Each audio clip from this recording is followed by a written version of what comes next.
کیا جو اصطلاحات ہم خدا کے خادمین کے لیے استعمال کرتے ہیں، ہم انہیں پاپا جی کہتے ہیں، فادر جی کہتے ہیں، اور کئی مرتبہ ہم انہیں روحانی باپ کہتے ہیں، کیا یہ کہنا درست ہے یا یہ ہمیں نہیں کہنا چاہیے؟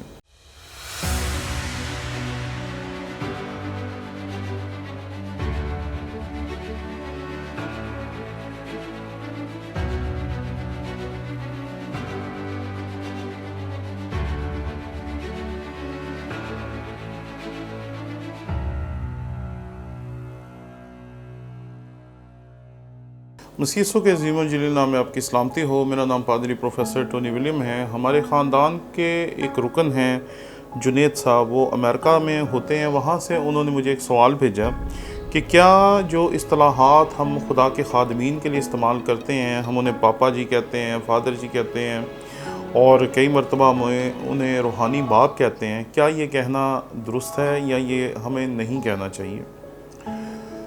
جب ہم اپنے علاقے میں پادری بن کے گئے تو وہاں پر اکثر لوگ مجھے پاپا جی کہتے تھے، اور ان میں بہت سارے لوگ ایسے تھے جن کی عمر مجھ سے دگنی تھی، لیکن چونکہ پادری کو لوگ اپنا باپ سمجھتے ہیں، اپنے سربراہ کے طور پر لیتے ہیں، پادری ان کی پریشانیوں میں، ان کے دکھوں میں، ان کی تکلیفوں میں ان کے ساتھ کھڑا ہوتا ہے، اس لیے یہ تکریم اور عزت کے ساتھ کہا جاتا ہے، اور یہ کہنا میرے نزدیک غلط نہیں ہے۔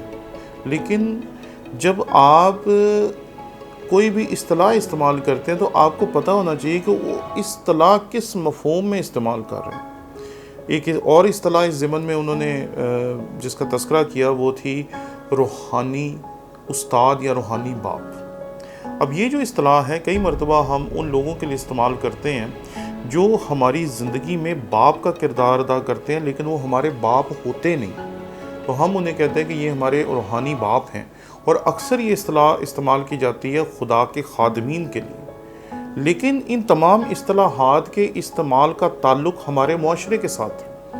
اپنے استادوں کی خدمت کرنا، اس کے پاؤں دبانا، ان کے ہاتھ دبانا، ان کے خدمت کرنا ہمارے پاکستانی معاشرے میں عام سی چیز ہے، لیکن اگر آپ دوسرے معاشروں میں چلے جائیں گے تو وہاں آپ کو ایسے اصول نہیں ملیں گے۔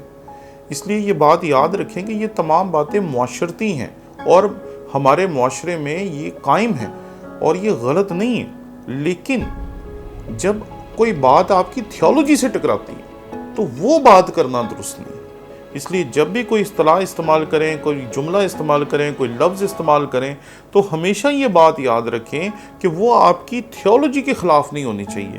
جو بات، جو اصطلاح، جو جملہ آپ کی تھیولوجی کے خلاف یا خداوند کے کلام کے خلاف جائے اس کو استعمال نہ کریں، کیونکہ اگر وہ استعمال کریں گے تو اس سے ہمارا جو عقیدہ ہے وہ خراب ہوگا، اور ہمارا عقیدہ جو ہے اسے کبھی بھی خراب نہیں ہونا چاہیے۔ اس لیے اس حقیقت کو یاد رکھیں کہ ان اصطلاحات کا جو استعمال ہے وہ میرے نزدیک غلط نہیں ہے۔ شکریہ۔